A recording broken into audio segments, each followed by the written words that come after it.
Pagkatapos ng halos 4 na dekada, tuluyan na nga bang matatapos ang pamamayagpag ng mga political dynasties sa Pilipinas? Sa isang makasaysayang hakbang, opisyal nang isinama ni Pangulong Bongbong Marcos ang Anti-Political Dynasty Bill sa kanyang 21 priority measures. Ang target, maipasa ito ng Kongreso bago mag-June 2026.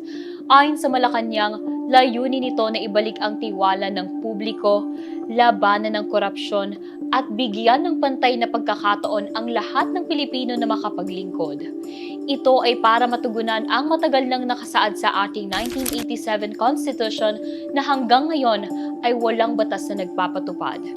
Marami ang nagulat dahil galing mismo sa kilalang political clan ang Pangulo.